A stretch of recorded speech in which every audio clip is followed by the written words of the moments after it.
Muy buenas noches, amigos televidentes. Bienvenidos a un nuevo episodio de Focos y de su segmento Zoom. ¿Cómo hacer justicia transicional en El Salvador? Hemos preparado una breve cronología de contexto. En 1993, una comisión de la verdad respaldada por la Organización de las Naciones Unidas publicó un informe que documentaba los casos de más de 75,000 personas que fueron torturadas, asesinadas o desaparecidas por la fuerza durante la Guerra Civil de 1980 a 1992 y recomendó que los responsables de violaciones y abusos de los derechos humanos fueran llevados ante la justicia. En 1992, antes de publicarse el informe de dicha comisión, la Asamblea Legislativa decretó una ley de reconciliación nacional con una amnistía para los delitos políticos y comunes durante el conflicto, excluyendo los casos de graves violaciones y los delitos de lesa humanidad, subrayando que tomarían los casos ejemplarizantes del informe de la Comisión de la Verdad. Después que ésta publicara su informe, la Asamblea Legislativa derogó la Ley de Reconciliación de 1992 y decretó una Ley de Amnistía General, de perdón amplio, absoluto e incondicional, ignorando las recomendaciones de la Comisión de la Verdad.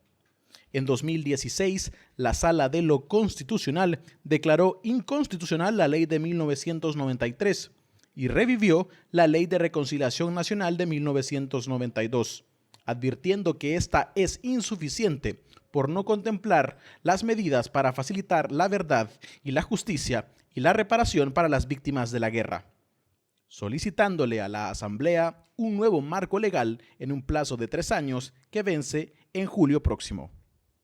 Han pasado 26 años desde la publicación del informe y un relator especial de las Naciones Unidas sobre la promoción de la verdad, la justicia, la reparación y la garantía de no repetición, Fabián Salvioli, realizó una visita oficial a El Salvador del 24 de abril al 3 de mayo de 2019 para examinar los avances en el abordaje de los legados de violaciones y abusos masivos del pasado. Después de presentar sus conclusiones y recomendaciones preliminares en una conferencia de prensa el viernes pasado en la sede de Naciones Unidas, nos concedió la única entrevista exclusiva en la televisión nacional. Bienvenido a Focos, señor Salvioli. Muchísimas gracias, encantado de estar con ustedes. Fabián Salvioli es abogado y profesor de Derecho Internacional y Derechos Humanos en la Facultad de Derecho de la Universidad de La Plata. Fue miembro del Comité de Derechos Humanos de las Naciones Unidas entre 2009 y 2016 y su presidente entre 2015 y 2016. Bien, usted fue nombrado por el Consejo de Derechos Humanos de la ONU en el 2018 como relator especial sobre la promoción de la verdad, la justicia, la reparación y las garantías de no repetición. ¿A qué responde su nombramiento?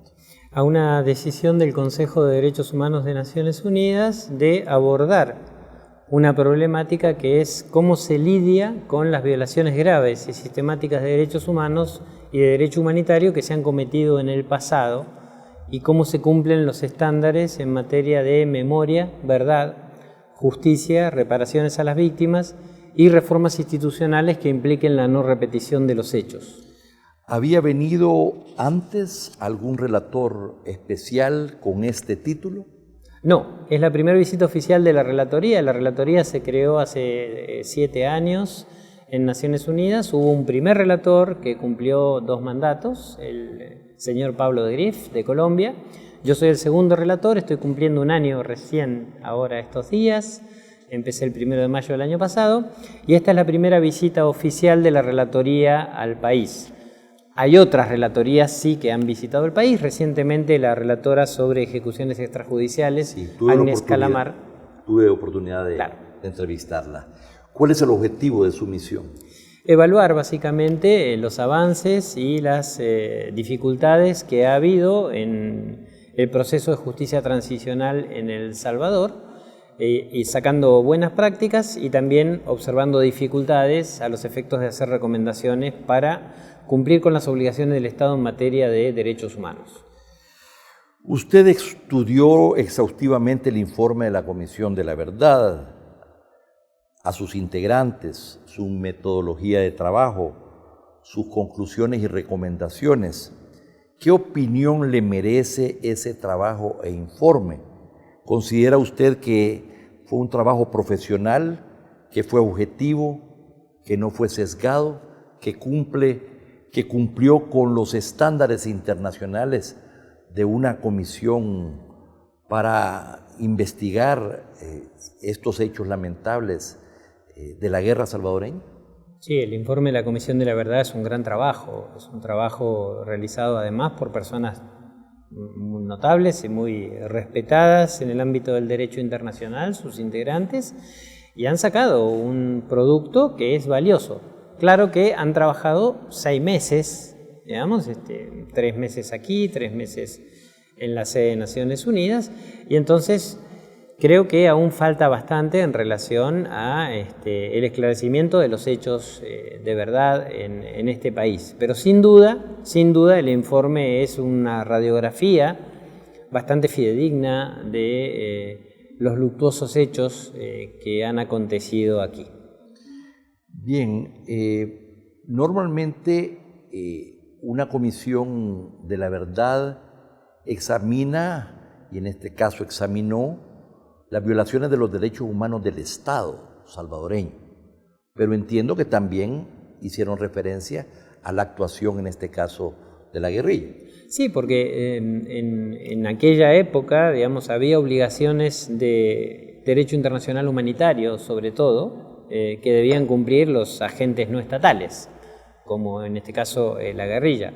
Hoy la situación sería distinta porque por el Estatuto de Roma, crímenes contra la humanidad, y etcétera, pueden ser cometidos incluso por agentes no estatales. Pero en aquel momento había un mandato concreto, focalizado en determinadas violaciones al derecho internacional humanitario, que cayeron bajo la competencia de la Comisión de la Verdad y que tenían que ver con hechos perpetrados por la guerrilla. Se lo pregunto porque hay sectores, por supuesto, de la sociedad que desde entonces, pero aún a este día, siguen considerando que ese informe fue sesgado, que solo estaba dirigido contra el gobierno y las Fuerzas Armadas y que no fue lo suficientemente balanceado para incluir los casos, dijéramos, de violaciones importantes cometidas por la guerrilla. Esto es parte, por supuesto, de las tomas de posiciones respecto a esto desde entonces. Sí, pero no es cierto. Digamos, esas opiniones están mal informadas o son opiniones que interesadamente dicen cosas que no son ciertas. El informe no tiene que balancear necesariamente, tiene que revisar los hechos conforme al mandato que existe del derecho internacional vigente. Y el derecho internacional vigente, por supuesto, en materia de derechos humanos estaba dirigido al Estado, porque es el Estado el que se compromete en ratificar y cumplir las obligaciones en materia de derechos humanos. Ahora bien, en el marco de un conflicto armado no internacional, como un conflicto armado interno como el que sucedió aquí, la guerrilla tiene determinadas obligaciones que no tienen que ver con derechos humanos, pero sí con derecho internacional humanitario. Y entonces el informe refleja una investigación conforme al derecho internacional vigente en esa materia en ese momento. Hoy sería diferente porque ha evolucionado el derecho internacional penal, digamos, en relación a lo que se conocen como crímenes contra la humanidad, etcétera. Pero ese informe no es balanceado, no es desbalanceado en absoluto. Ese informe es un reflejo bastante fiel de las violaciones al derecho internacional vigente en ese momento. Bueno, han pasado 26 años desde entonces. En 1992, antes mismo del informe de dicha comisión, se decretó una ley de reconciliación nacional con una amnistía de los delitos políticos y comunes durante el conflicto, pero excluyendo los casos de graves violaciones y los delitos de lesa humanidad, subrayando que tomarían los casos ejemplarizantes de la Comisión de la Verdad. Inmediatamente después que ésta publicara su informe, la Asamblea Legislativa derogó la Ley de Reconciliación de 1992, decretando en 1993 una ley de amnistía de perdón amplio, absoluto e incondicional ignorando las recomendaciones de la Comisión de la Verdad. Y no es sino hasta el año 2016 que la Sala de lo Constitucional declara inconstitucional esa ley de 1993, revive la Ley de Reconciliación Nacional del 82, advirtiendo que es insuficiente por no contemplar medidas para facilitar la verdad y la justicia, ni la reparación para las víctimas de la guerra. Y así le solicita a la Asamblea Legislativa un nuevo marco legal en un plazo de 3 años que vence en julio de 2019. He vuelto a repetir el contenido de esta cronología porque esto que acabo de resumir no se tiene claro. Cualquier observador internacional concluiría que después de 26 años desde ese informe, todo indica que hasta ahora casi no ha sucedido nada. Y ahora viene usted a revisar el progreso realizado, la primera misión en este tiempo de Naciones Unidas que examina, que hace un balance a fondo, porque usted ha estado prácticamente 2 semanas. La primera inquietud es, ¿cómo es que hay una comisión de verdad de las Naciones Unidas, pasa un cuarto de siglo y no sucede nada? No. O sucede muy poco. No. Vamos a ver, yo tengo un mandato concreto en Naciones Unidas, pero Naciones Unidas tiene un distinto sistema de protección de derechos humanos. Y a El Salvador se le han hecho observaciones en relación a los problemas de impunidad ya en estos años por otros órganos. No han visitado el lugar, pero sí le han dicho al Estado. Usted puede encontrar, por ejemplo, los informes del Comité de Derechos Humanos de Naciones Unidas, que yo integré, así que conozco bien. Me tocó examinar El Salvador hace ya algunos años, casi una década, en el cual examinamos a El Salvador, y recientemente ese mismo comité ha vuelto a examinar a El Salvador. También el Comité contra la Tortura y algunos otros. También organismos extraconvencionales como el Grupo de Trabajo sobre Desapariciones Forzadas le han hecho señalamientos al Estado.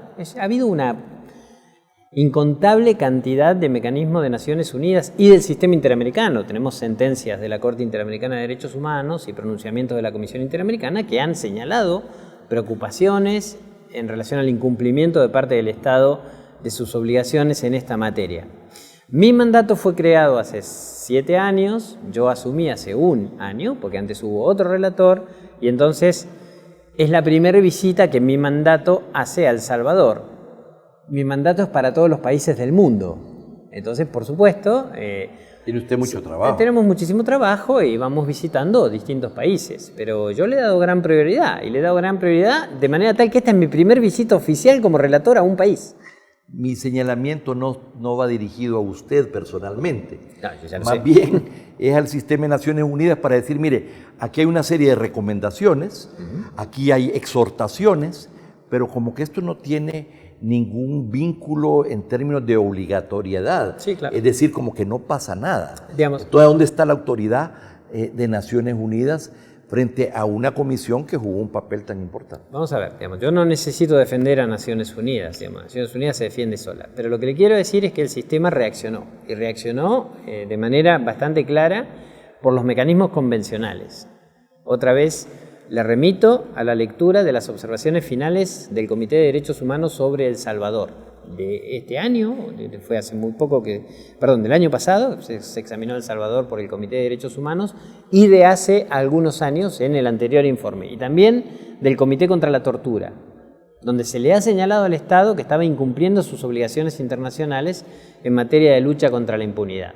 Ahora, si Naciones Unidas le señala esto y luego el Estado no cumple, la responsabilidad no es de Naciones Unidas, la responsabilidad es del Estado. Bueno, o de lo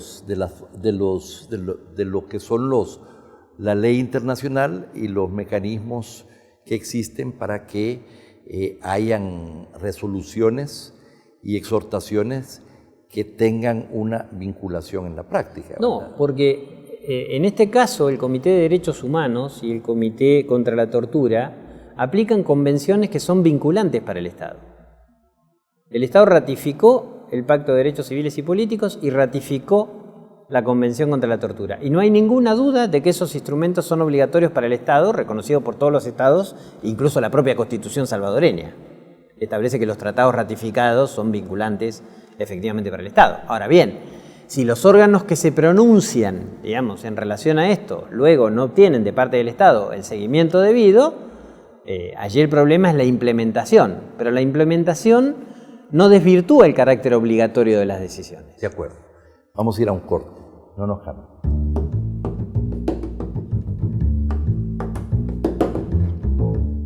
¿Cómo hacer justicia transicional en El Salvador? Conversando con el señor Fabián Salvioli, que es el relator especial de las Naciones Unidas sobre la promoción de la verdad, la justicia, la reparación y las garantías de no repetición. Este es el título más largo que yo he visto. Es horrible, es un título larguísimo y es más largo porque se continúa para las violaciones graves de derechos humanos y de derecho internacional humanitario. Mire, yo creo que voy a terminar el mandato y no me voy a aprender el título. Está bien.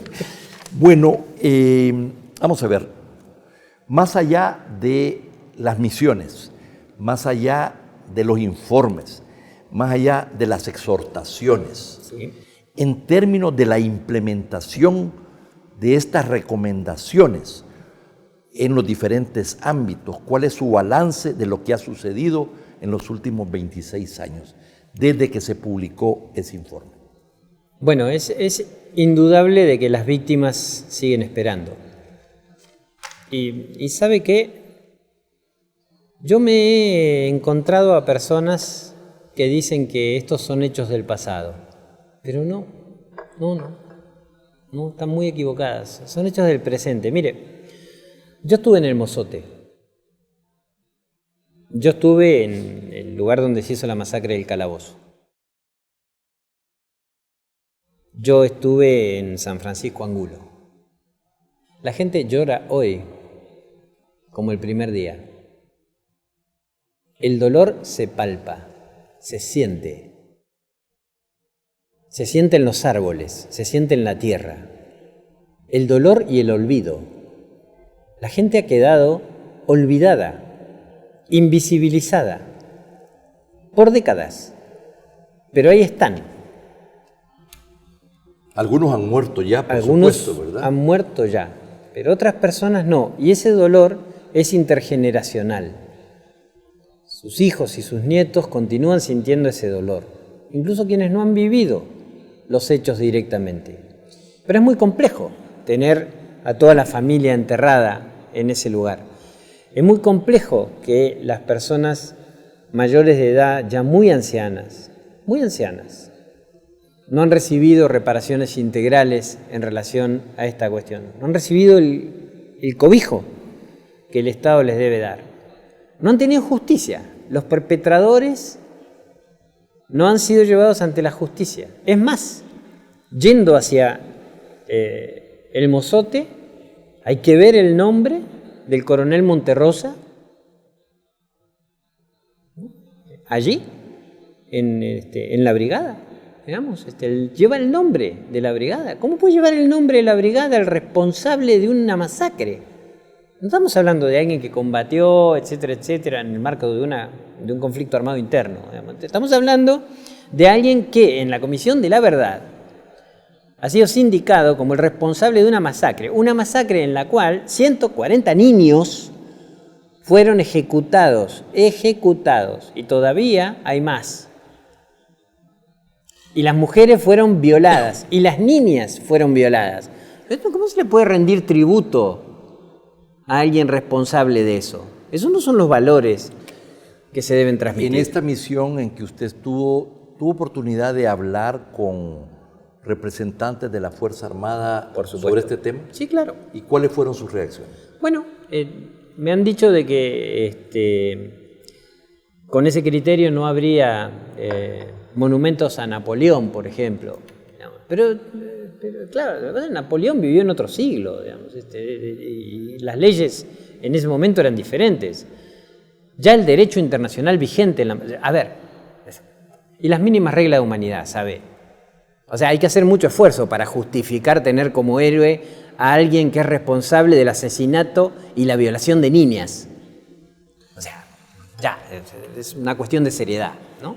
Este, por supuesto, es un tema muy sensible dentro de la Fuerza Armada o de algunos sectores de la derecha que consideran que esto no sucedió o que no sucedió en estos términos, etcétera, a estas alturas, cuando la comunidad internacional hizo las investigaciones, sí, claro, y se llegó a conclusiones, sí, ¿verdad? Claro, y el equipo argentino de antropología forense, y ahí están los cuerpos, y ahí están las pruebas forenses y demás, digamos. Este no es un problema de derechas o de izquierdas, ¿eh? Así es. O sea, para mí no es un problema de derechas o de izquierdas, digamos. Yo no tengo ningún problema con las derechas, digamos, no tengo ningún problema, ni con las izquierdas, ninguno. Yo lo que creo es que el que es responsable de una masacre, sea del plano que sea, no puede ser considerado un héroe, mire.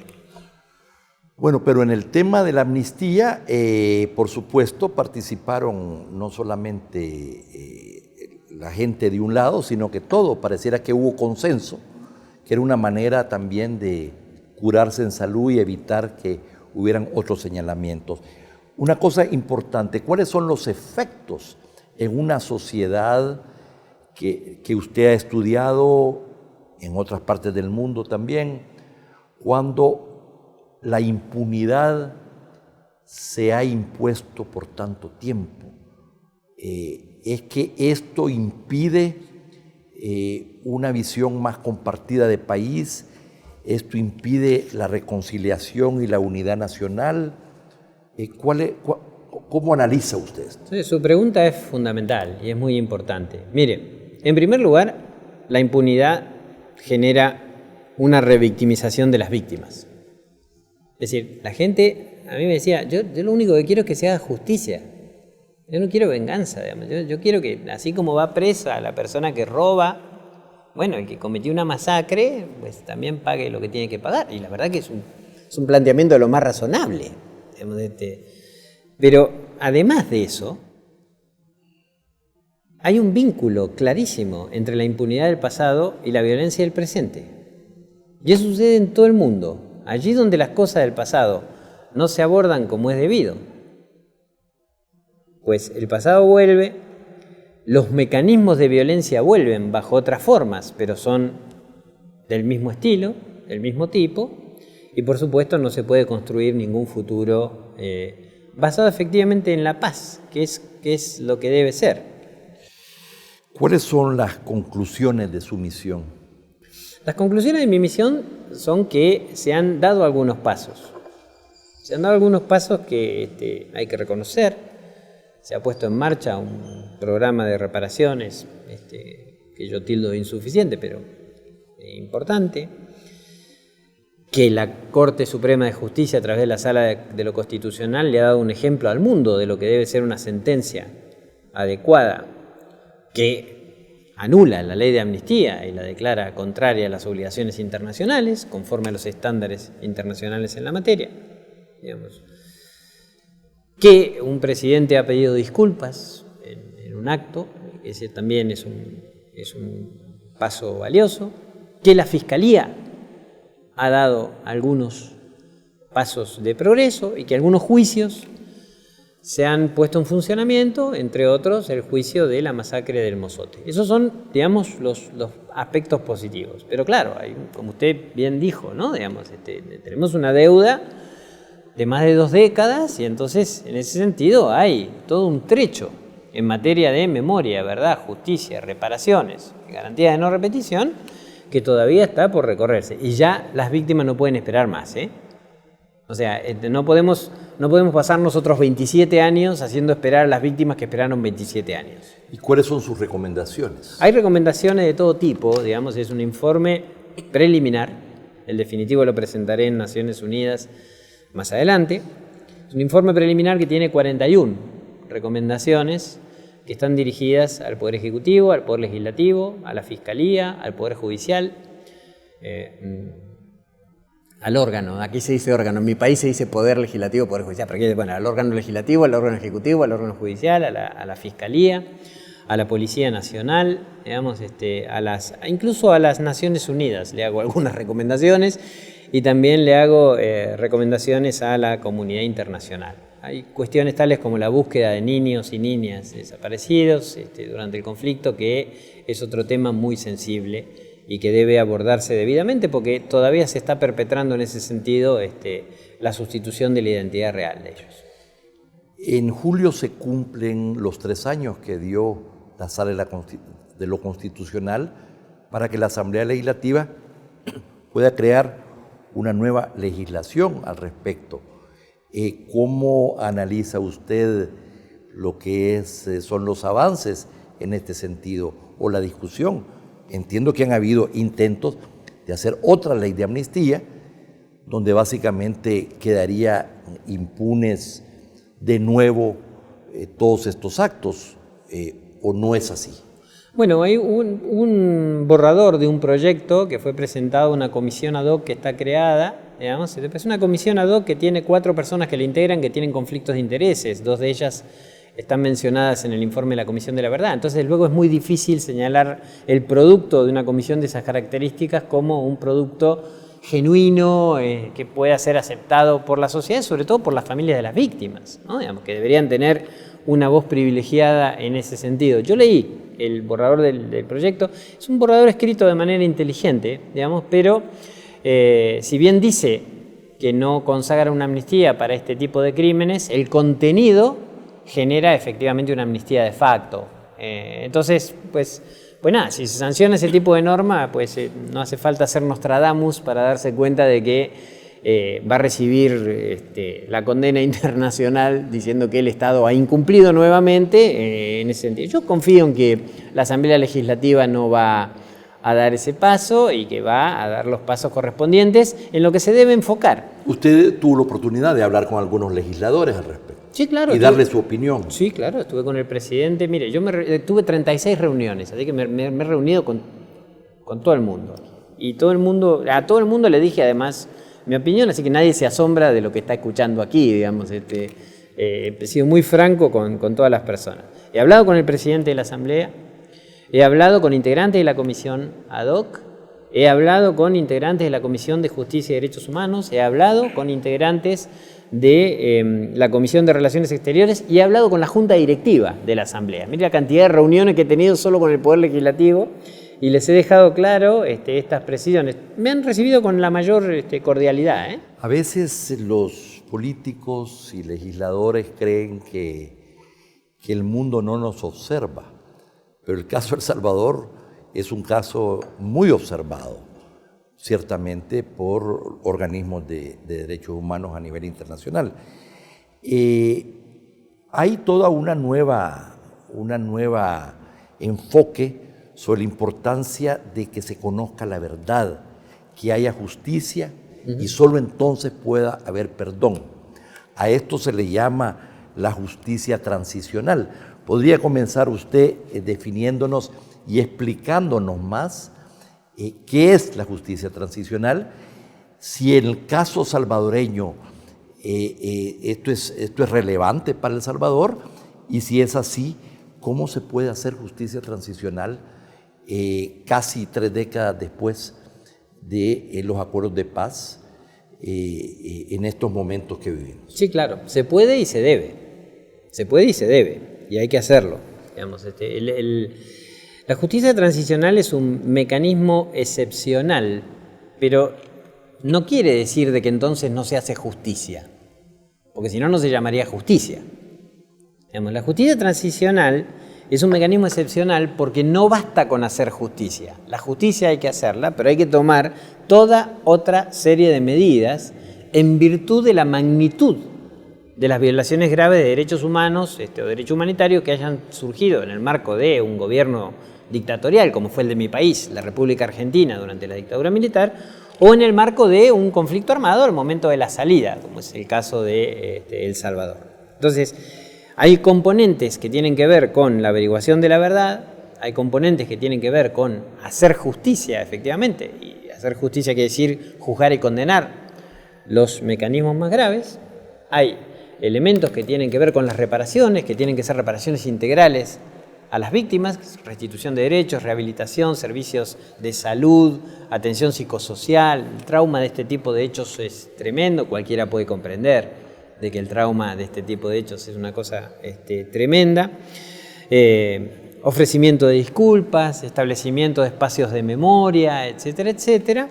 Y hay garantías de no repetición, que son la reforma de sectores de seguridad para ponerlos, alinearlos, a que se comporten en materia compatible con los derechos humanos y el derecho humanitario, la educación en las escuelas, en los colegios, para establecer una sociedad con base en la cultura de paz, y entonces la reconciliación, que de ninguna manera es perdonar al perpetrador.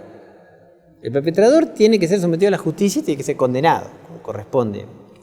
La reconciliación es la reconciliación de la sociedad con el Estado, que es quien, en vez de garantizar los derechos, se los ha violado. Entonces, para reconciliar a la sociedad con el Estado, hay que recuperar la confianza. Y la confianza se recupera con toda esta batería de medidas. El perdón del que usted habló es factible, claro, pero es el perdón individual. Yo puedo perdonarle a usted porque me haya matado a mi padre, se lo puedo perdonar, incluso quizás sea sano para mí hacerlo. Pero el Estado lo tiene que juzgar y lo tiene que condenar, imagínese. O sea que esto no implica que las condenas serían exoneradas. No, eso no cumple ningún estándar actual de derecho internacional. Lo que pasa es que se ha intentado pervertir el sentido de la justicia transicional. Se llama así porque hay una cantidad de medidas de transición que acompañan a los hechos de justicia.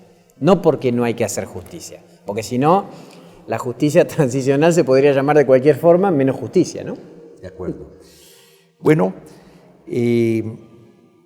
muy contento de que haya podido acompañarnos, agradecer que haya apartado sus últimos minutos en El Salvador. Entiendo que regresa hoy mismo después de 2 semanas intensas. Ha sido un gusto tenerlo en Focus. El gusto ha sido mío y permítanme tener un último pensamiento para con las personas que han prestado su testimonio en los lugares de las masacres. Me llevo eso en el alma, digamos, y yo voy a hacer lo posible porque en este país haya justicia. Y estoy seguro que todas las personas de bien de este país también lo van a hacer. Y las personas de bien están en todos los cuerpos, incluido en las Fuerzas Armadas. Estoy seguro.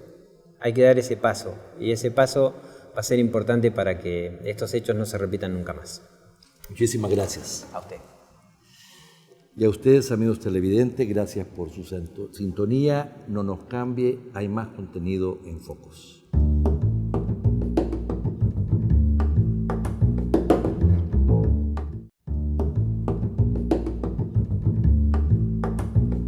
Cada año, un 15% de todos los embarazos en América Latina y el Caribe ocurren en niñas y adolescentes menores de 20 años.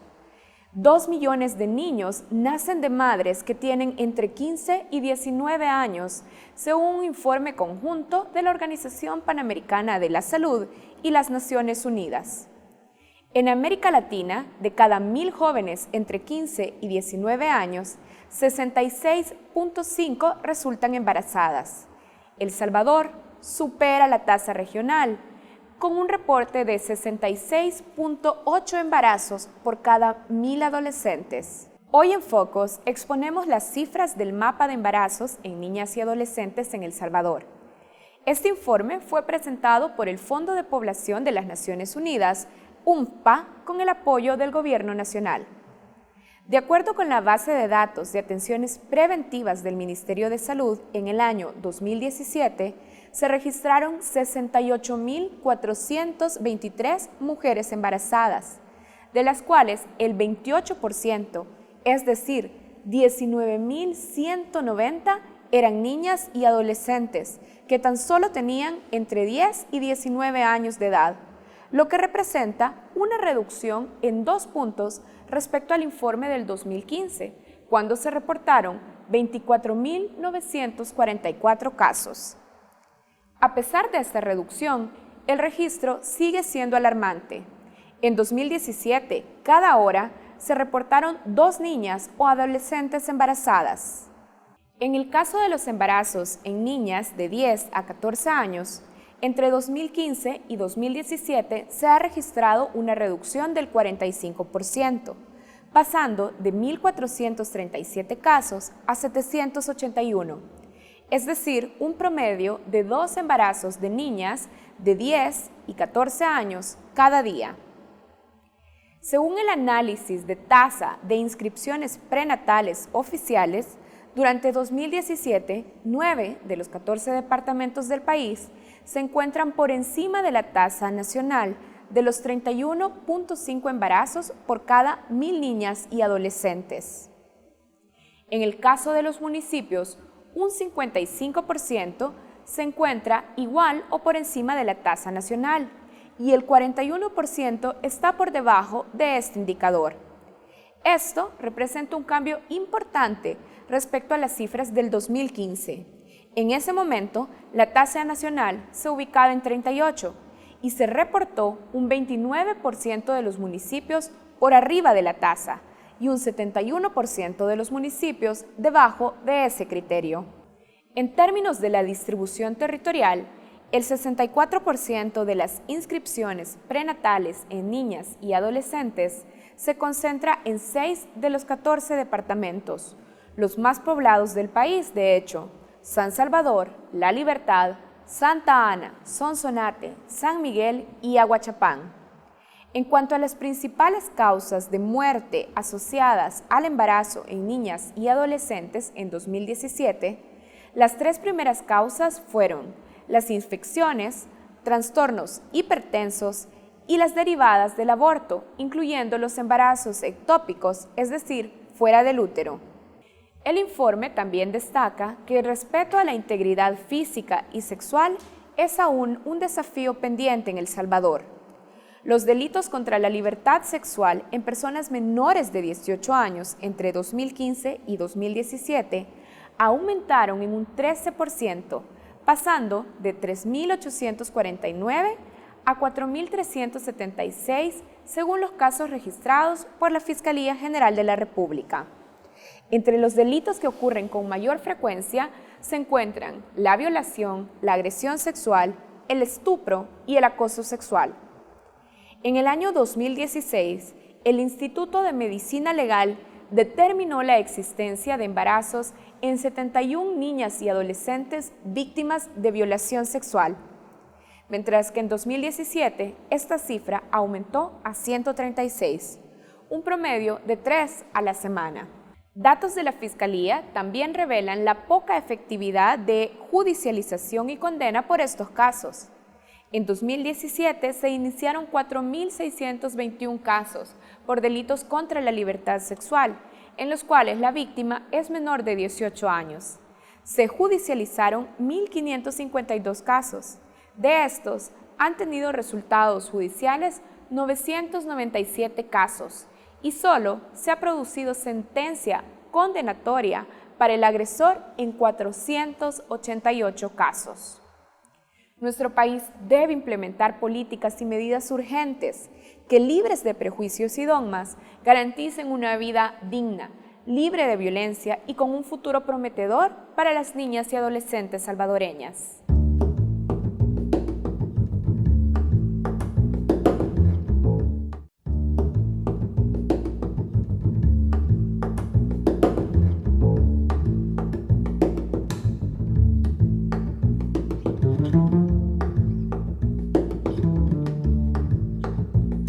Bienvenidos a Matices. Karen, bienvenida.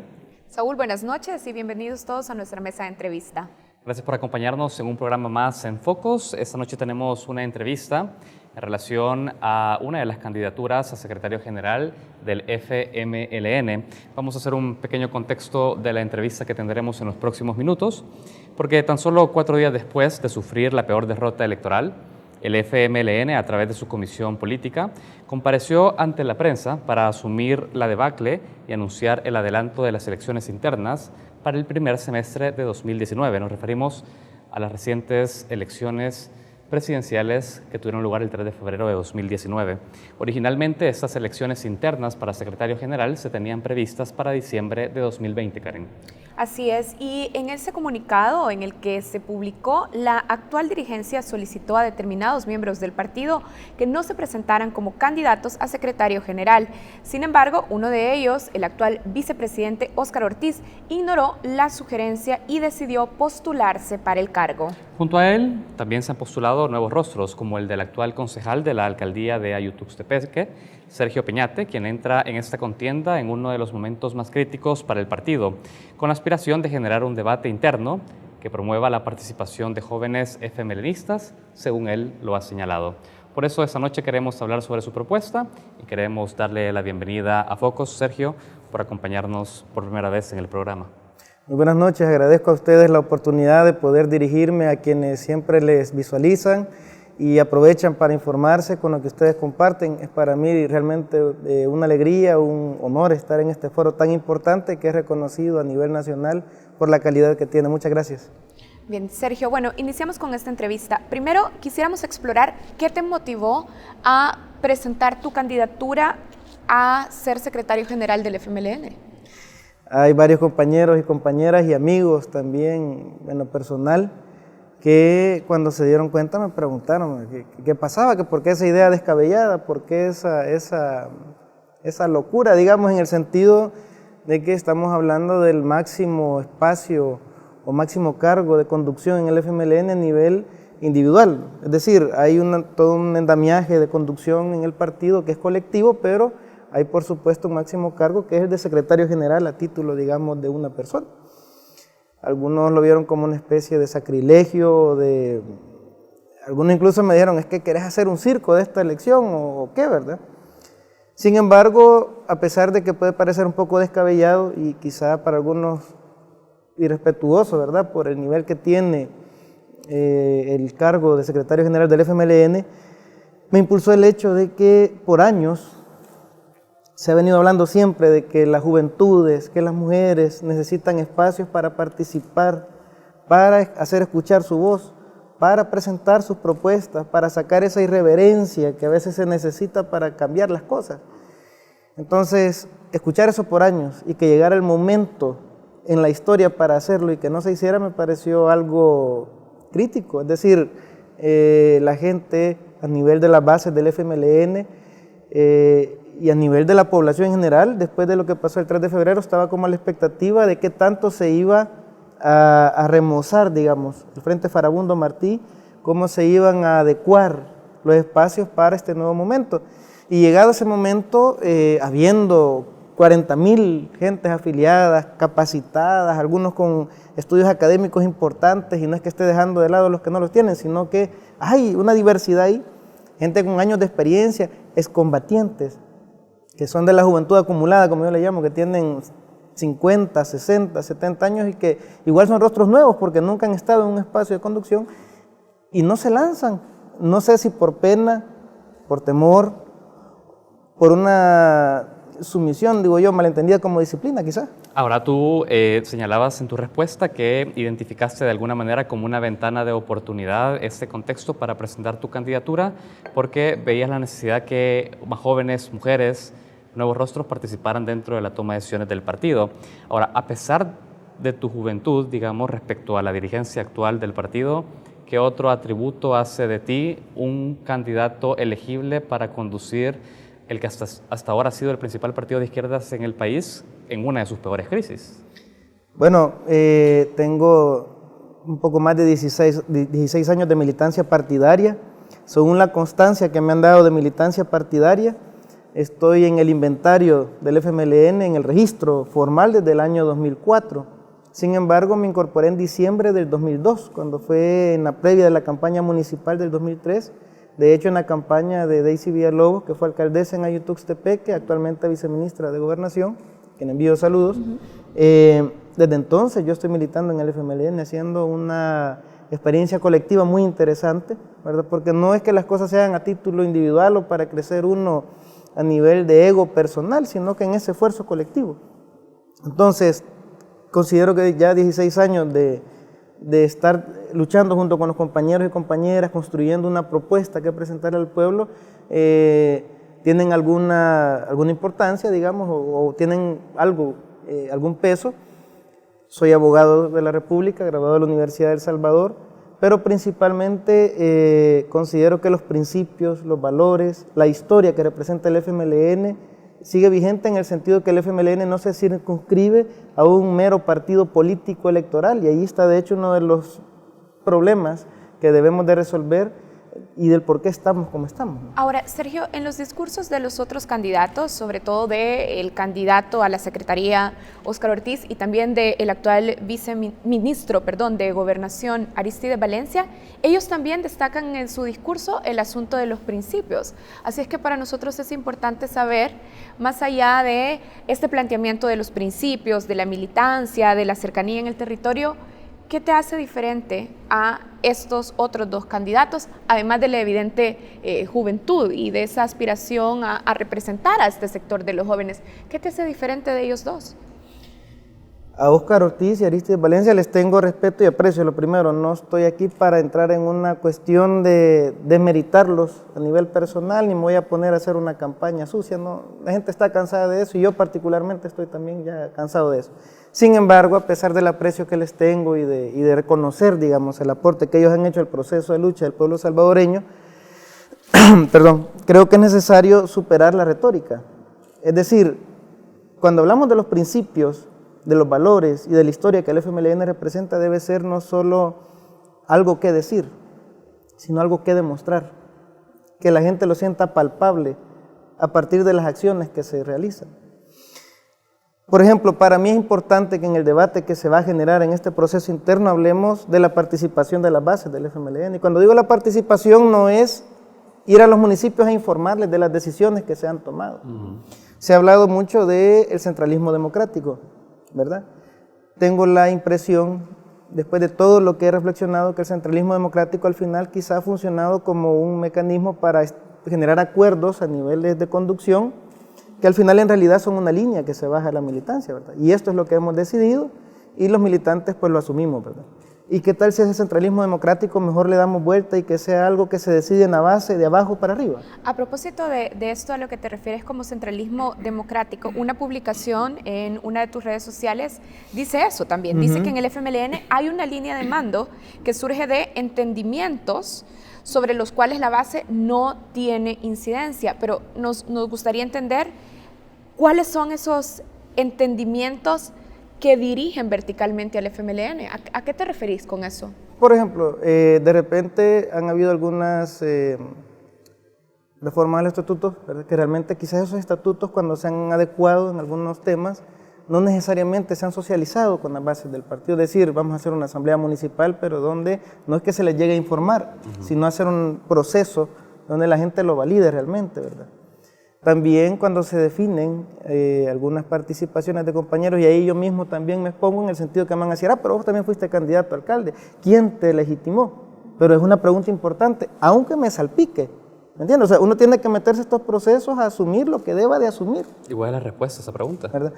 Particularmente yo, tengo que decir que me hubiese gustado que hubiera a lo mejor una legitimación más amplia, es decir, que yo no tuviera hoy que venir aquí y, como le digo, salir salpicado. Tu misma postulación respondió de alguna manera a ese centralismo poco consultado con la base, es lo que decís. El mecanismo del centralismo democrático que, como les digo, de alguna manera se han tomado decisiones, ¿verdad? Y yo no estoy diciendo que no sea, en el momento a lo mejor cuando se instituyó ese mecanismo quizá era lo más adecuado, pero con el paso del tiempo no se tuvo la versatilidad de revisar y de cambiarse a otros mecanismos más participativos que la militancia iba demandando. ¿Por qué en ese momento era lo más adecuado? Es decir, todos recordamos y hemos discutido muchísimo sobre cómo el FMLN en algún momento, a principios de la década de los 2000, realizaba elecciones internas donde se daba más amplitud a que participara la militancia, pero luego se cambia ese tipo de decisiones en los que simplemente se designa, este va a ser el candidato, ¿están de acuerdo, sí o no? Y participa. ¿Por qué en algún momento fue lo más adecuado? Lo que pasa es que el único partido político que hacía elecciones internas antes de la ley de partidos políticos y las reformas electorales era el FMLN. En realidad el FMLN fue el que rompió, digamos, y dio como un paso democrático importante y que de alguna manera revolucionó precisamente la forma de hacer política en el país cuando instituyó las elecciones internas. Pero luego lo sustituyeron por decisiones centralizadas por la dirigencia. Lo que pasa es que hubo una situación ahí bien difícil y que al final, si lo vemos en retrospectiva y somos realmente autocríticos, ya que se habla mucho de la autocrítica, tenemos que reconocer que no se supo administrar, digamos, ese proceso al final. Es decir, vimos locales donde volaron sillas, donde de repente alguien le tiró gas pimienta al otro, cuando Óscar Ortiz compitió contra Chafik Jorge Gándal, por la coordinación, en aquel entonces era coordinación del FMLN, y se dio una situación ahí de dime que te diré, una tensión bastante... ¿No se estaba dispuesto en ese momento a ceder poder, digamos que era ungido por parte de las bases por quienes tomaban la decisión en ese momento, crees tú? O sea, no, en ese momento las bases votaron y las bases eligieron. Sí, pero las personas que ostentaban el poder en ese momento no estaban listas a ceder el poder designado por las bases. Digo, de lo contrario no hubiera sido un proceso traumático. Quizás sí. Es decir, uno tiene que tener en esto disposición de abrir la mente y de ir como reconociendo algunas cosas, si es que queremos realmente adecuarnos al nuevo momento, al nuevo contexto y tener la capacidad de recuperar precisamente el terreno que se ha perdido. Ahora, una pregunta, Sergio. ¿Tú consideras que en el actual escenario, porque tú llegas ahora a competir con las reglas de una dirigencia que ha sido cuestionada y que ha sido castigada de manera política en las urnas, ¿confías de que en este proceso que se ha abierto de elecciones internas sí existe ahora una madurez para que un personaje de tus características, joven, 16 años de militancia, sin pertenecer en la tradicional toma de decisión, pueda llegar a disputarle el poder a la dirigencia tradicional? ¿Crees que ya hay esa madurez de la que estamos hablando hace un momento que no existió antes? No sé si la madurez, pero sí la apertura, es decir, a veces las circunstancias obligan a algunas cosas, ¿verdad? ¿Ves un avance entonces en este proceso? Sí, o sea, yo no voy a criticar el proceso, ni le voy a quitar tampoco méritos, ni validez. Es decir, el mismo hecho de que haya logrado inscribirme y que hayan otros compañeros que estén participando, incluso a nivel municipal, departamental y nacional, sin tener como un aval o una venia, eso es importante y marca un precedente. Y eso no hay que perderlo de vista. Ahora, lo que vimos en Arena hace 10 años, cuando perdió el Poder Ejecutivo, fue que inició un proceso justamente de discusión y de democracia interna, pero también recordemos que esto se inscribe en la obligación de la ley de los partidos políticos. Ahora, la experiencia en el caso de Arena nos demuestra que la simple celebración de elecciones internas no resuelve el problema de la renovación de liderazgos y de ideas dentro de un partido. ¿Ves que en el FMLN sí están puestas las condiciones para que no solo sea algo presionado por la derrota y por la ley, sino para de verdad impulsar renovación? Como le decía, las circunstancias obligan a veces, ¿verdad? La circunstancia de la derrota y de la ley. Más que de lo de la derrota y de lo de la ley, las circunstancias de una militancia que quiere que el FMLN vuelva a brillar en la retina de la gente. Es decir, como les decía, el FMLN no es, y no hay que circunscribirlo únicamente a la bandera que aparece en una papeleta electoral. Y eso es parte de lo que nos ha afectado, porque cuando pensamos solo en la papeleta que está ahí para marcar en esa bandera electoral, perdemos de vista todo un contexto donde la gente de repente se deja de sentir cómoda. Porque entonces las decisiones son más en función de lo electoral que de lo que la ciudadanía está pidiendo o lo que la militancia está pidiendo. Hablas de recuperar el sentido de movimiento social. Sí. Y ese debate se ha abierto en estas circunstancias. Entonces, para mí, sí es un proceso importante. Es decir, y está dándose ese debate, claro, en algunos casos, con algunos tira y encoge en redes, un poco complicados, pero al final, toda crisis, y los que hemos de alguna manera aprendido al menos un poco de lo que es el proceso dialéctico de las cosas, sabemos que las crisis en realidad no son malas al final, y no es que hay que tenerle miedo, porque la crisis es parte precisamente de los cambios que deben darse. Muy bien, Sergio, vamos a hacer la primera pausa, Karen, también de esta entrevista. Enseguida seguiremos conversando sobre tu aspiración a la Secretaría General y otros detalles de este proceso en el FMLN.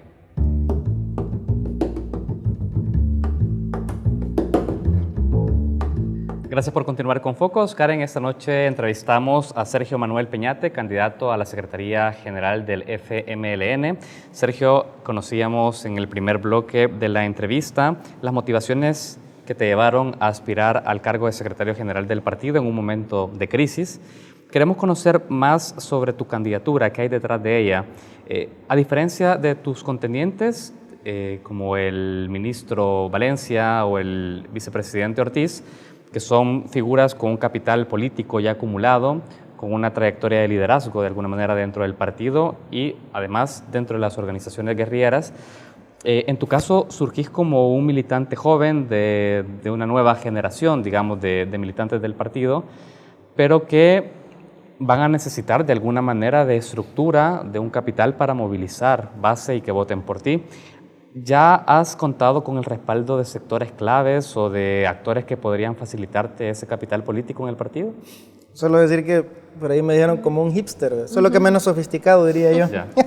¿Qué hay detrás de mí? Me lo preguntaron, de hecho, así directamente. Un compañero me preguntó, pero mira, ¿y quién te está apoyando? Así como, decime la verdad, ¿quién te está apoyando? Nadie, le digo. No, hombre, en serio, decime, no te preocupes, eso aquí queda entre nosotros. O sea, ¿qué compañero de la dirección te está apoyando? Nadie, le digo. Y lo voy a demostrar incluso en el proceso de inscribirme, es decir, no pienso estar llevando barras, porque además no tengo los recursos para alquilar un microbús y que esté jalando gente y que me ande con cartelones. Y lo otro, leo porque de alguna manera me dicen, no, es que se quiere meter para hacer un circo, pero de alguna manera hacer también ese tipo de demostraciones como que no es muy serio, siento, dadas las circunstancias y lo que la gente está pendiente, ¿no?, del proceso. Entonces como que no le da mucha seriedad. ¿Qué hay detrás de esto? Detrás de esto lo que hay es una idea.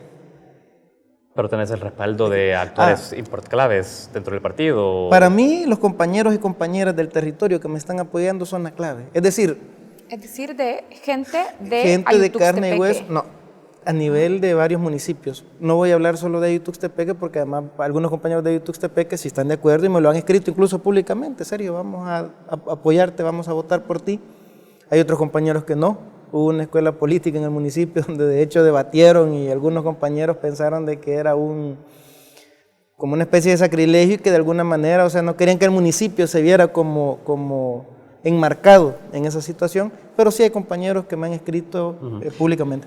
Hay compañeros de San Martín, me han escrito, de Soyapango, de Huachapán, de Santa Ana, de San Miguel. Ahora, Sergio, en este tipo de contiendas políticas no basta con que se endosen apoyos individuales, se necesita, como la experiencia política lo dice, hacer acuerdos y alianzas a nivel territorial. ¿Has ya avanzado en hacer acuerdos y alianzas de respaldo a tu candidatura? Estoy trabajando en eso, pero con compañeros de la base. Es decir, porque al final en el proceso, quienes van a ir a votar no es solo los compañeros que actualmente ostentan un cargo de conducción, sino que en realidad quienes van a ir a votar, y si es que se deja que libremente puedan votar, son los compañeros y compañeras de la base. Ahora coméntanos Entonces, esas alianzas, esos acuerdos yo los quiero hacer con compañeros de la base. Y hay compañeros que estamos ya en esas pláticas para hacer, en la medida de lo posible, algunos colectivos sencillos, modestos, pero que tengan la capacidad de abrir espacios para dialogar con los compañeros y compañeras. Ahora, coméntanos algo, porque una de las elecciones que deja los resultados electorales de febrero de este año es que en el FMLN de alguna manera se perdió la ilusión o la esperanza de un proyecto transformador y de alguna manera esto sí logró recuperar en su discurso Nayib Bukele y logra ser presidente electo en esa fecha, en esa jornada electoral. Imagino que de tu parte también está la intención de devolver, como tú lo has expresado, esta ilusión. ¿Cuál es la estrategia para devolverle la ilusión a un electorado que está golpeado luego de 10 años de gestión gubernamental del FMLN y que se da cuenta que en el ejercicio de lo que hace repite muchas de las prácticas que criticaba de la derecha y de la oposición política? ¿Cómo devolves esa esperanza con un discurso en este proceso? Yo le llamo a eso devolverle al FMLN el brillo ante la retina de la gente. Antes, decir que uno era del FMLN antes del 3 de febrero era realmente algo que a uno lo llenaba mucho. Es decir, sí, el FMLN, uno de repente iba por la calle y, ¿verdad? Eso lamentablemente ha cambiado, pero ya bien decía usted, Saúl, es por un tema de una serie de desaciertos, ¿no?, que se han dado, y algunos de esos desaciertos son, por un lado, ese centralismo democrático que al final no permitió que las bases en realidad se sintieran partícipes de lo que se decidía. O sea, pero en realidad que dijeran, sí, yo fui el que voté por eso y me siento que al final esa decisión es mía, ¿verdad? Eso afecta, ¿verdad? El tema de excluir. Y cuando digo excluir, y pues sí, yo sé que esto puede sonar de repente altisonante, algunos compañeros crean que estoy tratando de indilgarle cosas al partido, pero en realidad, ¿qué tanto se ha depurado el padrón? Yo hablaba con un compañero y le decía, mira, fíjate que de repente decimos, no, es que este se fue porque es traidor, porque es aquí, porque es allá, y híjole, le tiramos hasta el último defecto que podamos, pero realmente todos serán en la misma condición. Todos se habrán ido por la misma motivación. Es decir, seguramente hay gente que quizás se fue por un tema de interés muy particular, ¿no? Algo quizás le ofertaron y se fue, pero esa no es la generalidad. ¿Y qué sospechas? ¿Cuál es la generalidad? Gente que de repente dice, no me tomaron en cuenta para decidir. Quizá quiso dar una opinión en una asamblea municipal o departamental y cuando estaba a mitad de su exposición, le empezaron a recriminar, a contrariar, ¿me entiendes? O sea, esas cosas afectan en cuanto a la militancia, al interior. Solo, y con la gente, con la población en general, las formas cuentan, y bastante, más de lo que alguien puede creer. Si un servidor público, o mejor dicho, una persona que tiene una responsabilidad de gobierno, que es del FMLN, en lugar de comportarse como un servidor o servidora público, que está con la persona, que se acerca y que es de carne y hueso y que la gente lo siente, que siente con ellos lo que pasa, se convierte en un funcionario o funcionaria que va en la comitiva, que tiene un asistente que es el que le da la cara a la gente y que de repente se vuelve tan burocrático y encajonado en esa burocracia que no logra destrabar la carreta como debe ser para que la gente vea señales que le digan están en función de, eso también afecta. Ahora, hablemos del padrón.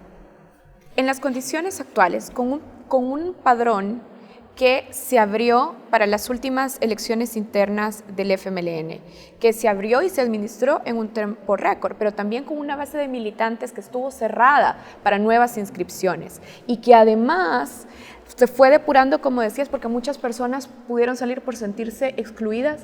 ¿Confías en ese padrón? ¿Es representativo ese padrón?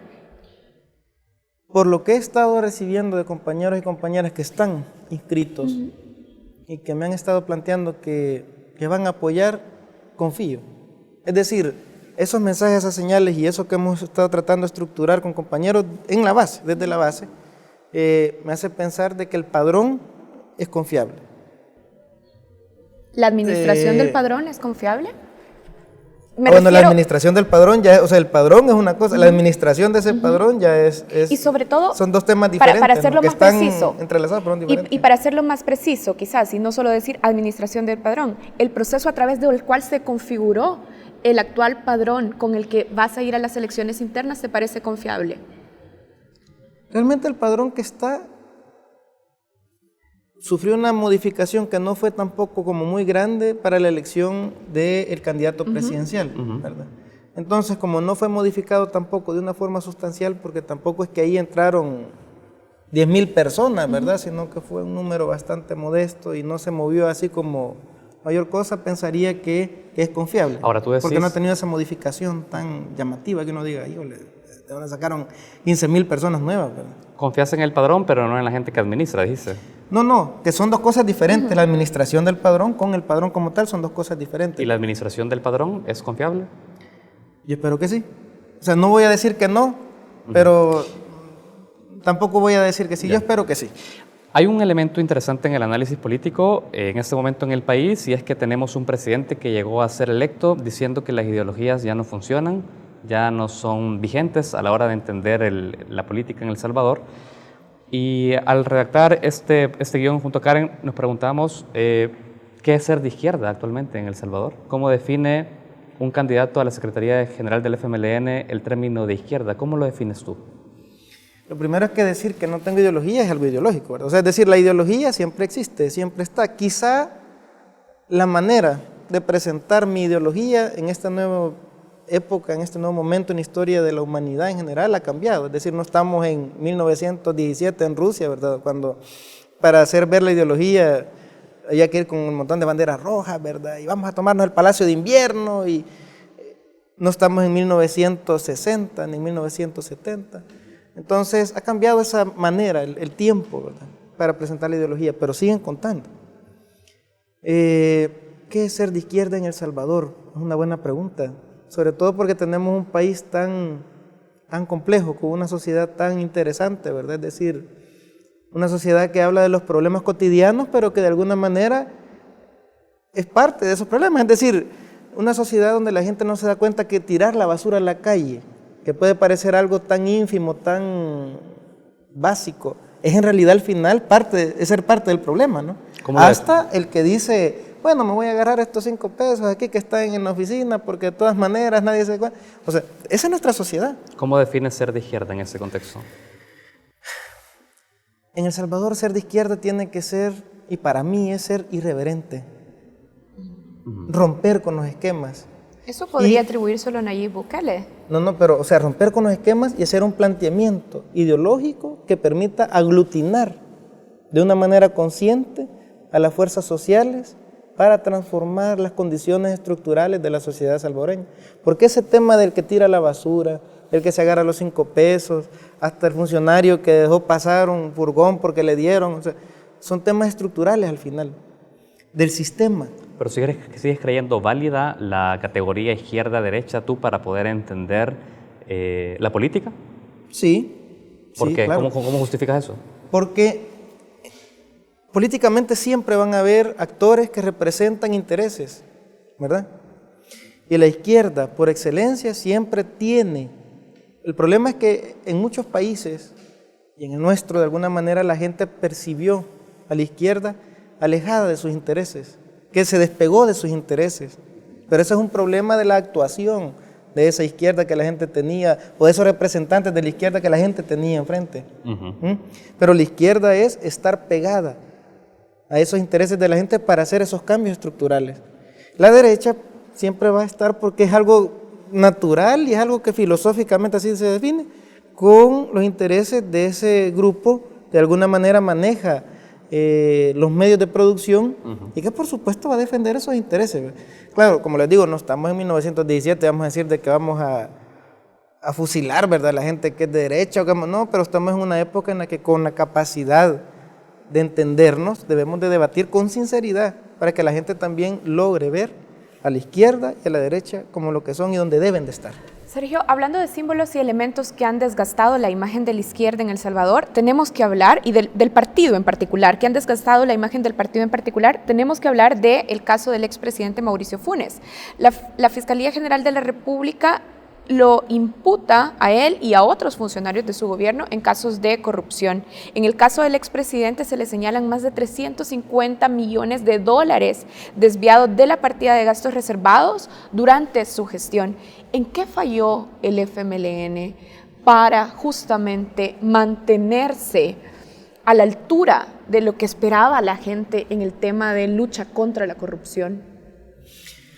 Primero quiero hablar de algunos compañeros que hicieron cosas importantes para denunciar y para documentar eso, porque el tema no es solo decir aquí hay corrupción, es como me ha pasado un poco en Ayutuxtepeque, ¿no?, que me di tanto la tarea de documentar con audio, videos y documentos, tiene un costo, ¿no? Pero es importante para que la gente lo pueda ver.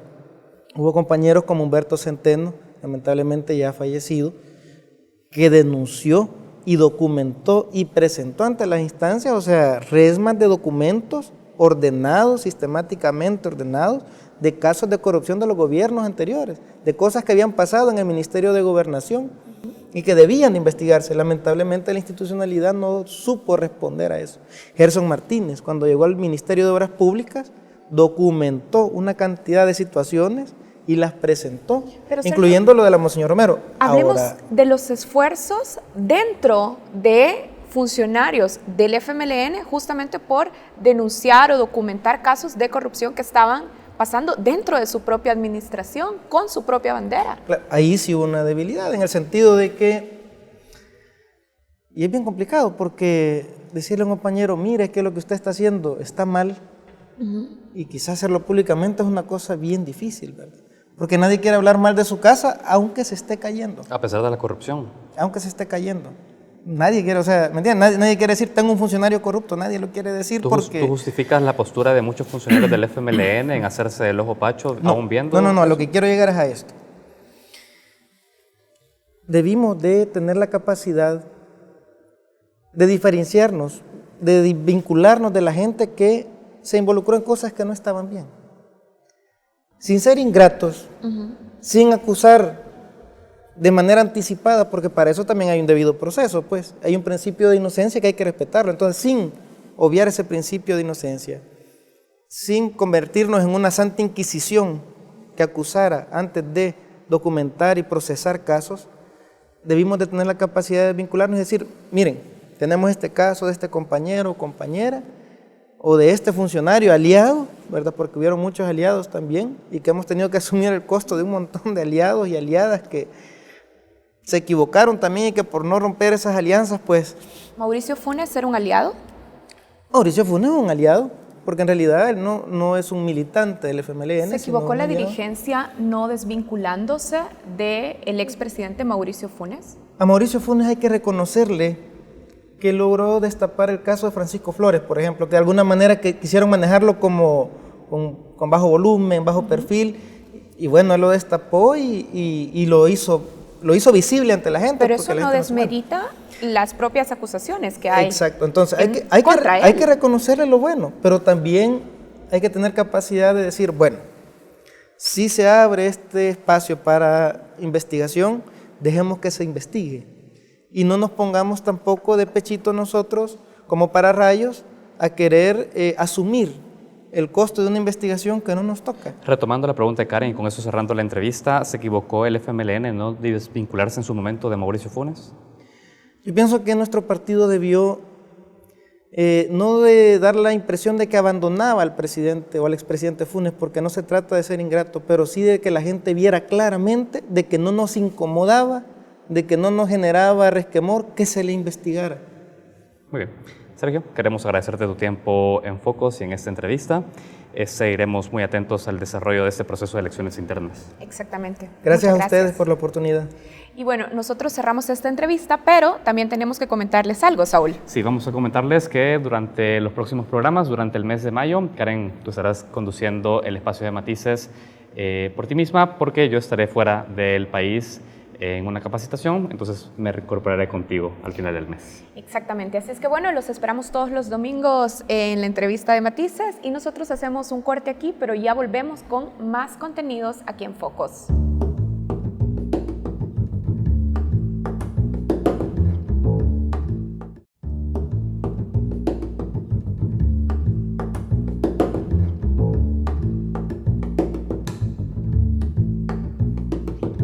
Bienvenidos a Reflejos, el segmento internacional de Focos TV. El foco de la semana ha sido Venezuela. El pasado 30 de abril, el presidente de la Asamblea Nacional y el autoproclamado presidente encargado del país, Juan Guaidó, anunció el inicio de la Operación Libertad, que buscaba iniciar un levantamiento militar para deponer el régimen de Nicolás Maduro. Guaidó recibió el apoyo de algunas decenas de militares y puso en silencio al gobierno chavista. La operación dejó como resultado la liberación del opositor Leopoldo López y la incertidumbre en las Fuerzas Armadas venezolanas. Para hablar sobre el tema, enlazamos hasta Nueva York, Estados Unidos, con Asdrúbal Aguiar, exministro de Relaciones Interiores de Venezuela y secretario general de la organización IDEA. Bienvenido a Focos, Asdrúbal. Grato placer saludarlos y saludar a la audiencia muy amplia que tienen ustedes. Bien, para comenzar, ¿cómo entender los sucesos del pasado 30 de abril? ¿Cuál es su significado? ¿Qué ha cambiado ahora en Venezuela? Bueno, este último 30 de abril, una oposición que lo que tiene es su virtualidad, su legitimidad democrática, que cuenta con el apoyo de la población, mayoría en el mundo parlamentario, acompañamiento universal de todo el país, que ha sido reconocida inclusive por razones constitucionales como el gobierno legítimo y temporario mientras se elige un presidente que tiene más de 60 países en el mundo occidental para enfrentar a Nicolás Maduro, Sin embargo, el preso de la corona o las joyas de la corona, como se le quiera llamar, que era Leopoldo López, controlado en su casa por el mundo militar y el mundo policial, logró sacarlo Juan Guaidó con un decreto de indulto, de amnistía. Y este efecto obviamente tuvo las consecuencias de opinión pública que todos conocemos en este momento. Así que a partir de este momento la circunstancia en Venezuela es realmente diferente y lo que hay es simplemente el avance progresivo hacia un desenlace. Ahora bien, ¿se debe entender como un avance? Lo que ocurrió es el inicio de la caída definitiva del régimen de Maduro. ¿Debe ocuparse la vía militar para sacarlo del poder? Pondría quizás dos referencias que son centrales al respecto, porque en primer lugar hay que conocer a cada una de las partes, ¿no? El mundo opositor venezolano es un mundo raizalmente democrático.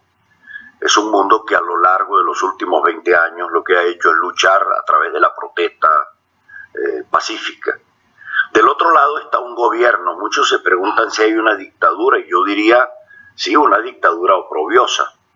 Algunos dicen, no es una dictadura militarista. Sí, es militarista. Pero hay un condimento que normalmente no menciona la comunidad internacional y extrañamente no comentan los columnistas de opinión. Y es que se trata de un régimen que a partir de agosto de 1999, esto lo digo con propiedad porque yo hasta febrero fui el ministro de Relaciones Interiores de Venezuela, llega mediante un pacto con el narcotráfico colombiano. Y a partir de esa fecha, cuando asume Chávez y en el curso de los últimos 20 años, hecho que se diluyó por la riqueza petrolera venezolana, el narcotráfico penetra directamente en las esferas de poder y coopta a buena parte de la estructura militar. Y por eso en Venezuela gobierna hoy en día lo que se llama el cártel de los soles. Entonces vaya usted a preguntarse cómo se sale por la vía regular, por la vía ordinaria, por la vía pacífica de un cártel narcoterrorista que ha controlado un Estado. Pues bien, milagrosamente la oposición lo viene haciendo. Y muchos dicen, se trata de un juego improvisado. En modo alguno. La oposición se unió, se organizó con su diferencia democrática alrededor de un estatuto para la transición que elabora durante los años 16, 17 y 18. Y ese estatuto fija 3 fases. Primera fase, el cese de la usurpación. Luego viene la fase de organización de un gobierno transitorio de unidad nacional y finalmente la realización de las elecciones. Ese proceso se ha venido cumpliendo de manera cabal y hasta este momento. Debo decir, por cierto, que son 3 fases que diseñó la Organización de los Estados Americanos en 1979, en julio, cuando sale del general Somoza en Nicaragua. Y por cierto, el sandinismo en aquella época no arguyó el principio de la no intervención, sino que consideraba que esas eran las medidas necesarias ante un régimen que violaba de manera sistemática y generalizada los derechos humanos. Pero bueno, los discursos han cambiado y los tiempos también. Bien, finalmente, ¿cuál debe ser el siguiente paso para Venezuela después de los sucesos del pasado 30 de abril? Bueno, el cese de la usurpación es justamente la etapa que se está tratando de agotar. Hay una llamada Operación Libertad en Marcha, que implica que, en primer lugar, la gente en la calle, es cierto. No es que la gente en la calle vaya como tal a ser el factor determinante para la caída de una estructura del narcotráfico que controla los hilos del poder material en Venezuela, pero sí le sirve de mensaje directo a la mayoría del mundo militar, oficiales superiores y oficiales subalternos, que no están comprometidos con el narcotráfico y que saben que ha llegado el momento en que ellos tienen que ciertamente ponerse del lado de la constitucionalidad. El apoyo internacional es crucial y que se mantenga en este sentido de manera militante. Y aquí debo decir, frente a quienes arguyen que esto es una suerte de teatro controlado desde Washington, Este es un escenario en el que está trabajando en el escenario más amplio la Organización de las Naciones Unidas, fundamentalmente el Alto Comisionado de Derechos Humanos para las Naciones Unidas. En el ámbito más reducido está trabajando el Sistema Interamericano con la OEA, el Grupo de Lima, está trabajando también Unión Europea mediante el Grupo de Contacto, y hay ciertamente un escenario de consulta permanente entre Estados Unidos, Colombia y Brasil, porque en definitiva es el triángulo que cierra al propio país. Bueno, esa sincronía entre uno y otro elemento, lo que se espera es que dé justamente al término con el proceso mediante el cual el mundo militar se movilice, apoye a la constitucionalidad y cese definitivamente la usurpación para crear un gobierno de unidad nacional.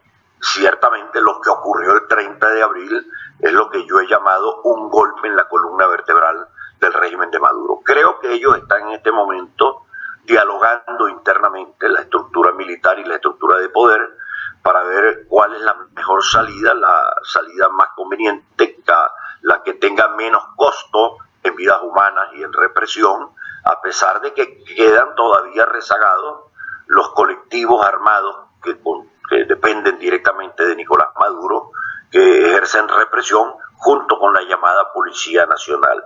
Pero la Fuerza Armada como tal, los grupos de élite, los grupos estructurados, Ejército, la Marina, la Aviación, no tiene ciertamente involucramiento en esta acción. Y fíjense este detalle central: no respondió la Fuerza Armada de manera unánime frente al llamado del presidente encargado Juan Guaidó, es verdad, no toda, pero respondió a Nicolás Maduro, que la usó y la controló como una suerte de grupo pretoriano hasta los días precedentes. No, Nicolás Maduro tuvo que apelar a los colectivos armados. Entonces eso ciertamente marca el principio del final de este proceso. Bien, muchísimas gracias, Asdrúbal, gracias por acompañarnos en Focos. Bueno, un fuerte abrazo y gracias por tu llamada. Bien, con esto concluimos nuestro segmento Reflejos. Para ver este y otros análisis internacionales, ve a focostv.com. Ya volvemos.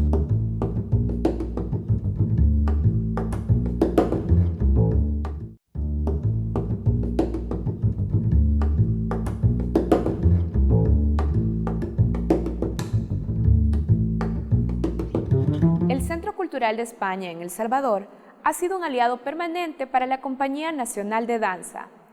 Este año, el centro ha gestionado la presencia de la bailarina, coreógrafa y directora de la Fármaco, Luz Arcas.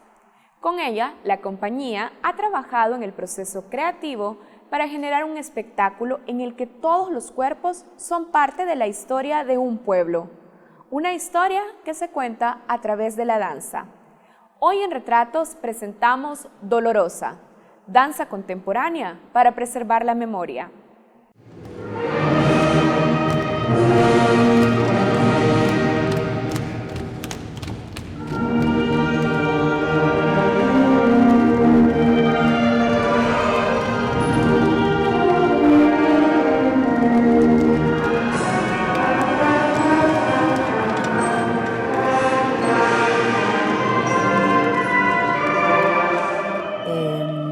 Aquí a El Salvador para trabajar con la Compañía Nacional de Danza en una iniciativa en la que está implicado el Centro Cultural de España.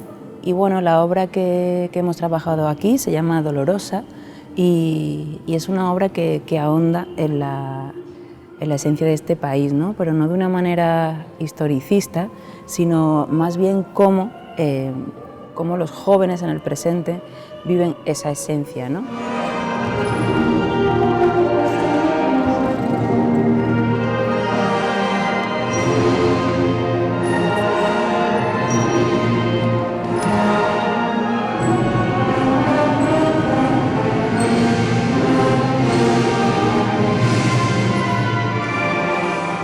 Todo ese proceso ha salido de nuestras vivencias, de nuestro conocimiento, y poco a poco se ha ido formando para crear esta pieza que probablemente toque sensibilidad en algunos o también se sientan identificados, ya que lo hemos hecho con mucho amor, con mucha pasión, desde nuestra pasión como bailarines jóvenes, como jóvenes también. Con los bailarines hemos trabajado a partir de sus recuerdos, de experiencias, ¿no? Vividas, pero también de algunos relatos contados por familiares, por personas cercanas, y con ese interés, ¿no? Porque evidentemente yo no soy de aquí ni conozco el país, entonces ellos son los que han bailado esa esencia.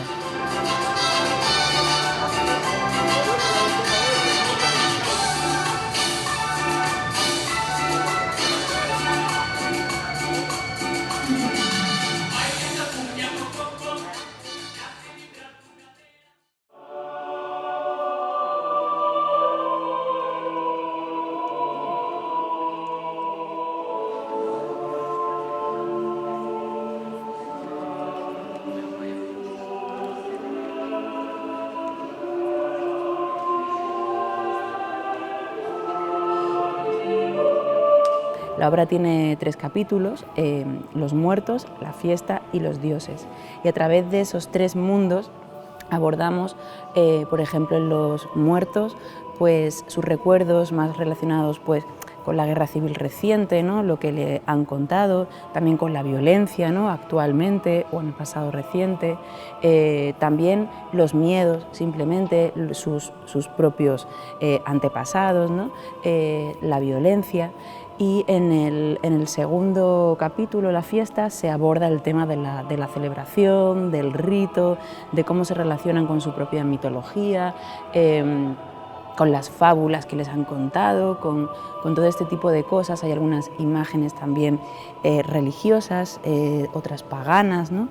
La tercera parte, que se llama Los dioses, es una parte que habla en algún sentido de lo invisible, ¿no? Habla de la fe, pero no tanto en un sentido religioso, sino como en la esperanza, ¿no? en lo invisible, en lo que no se ve, en lo que les protege, ¿no? Y también es un capítulo en el que se trata de sublimar todo lo que ha pasado anteriormente.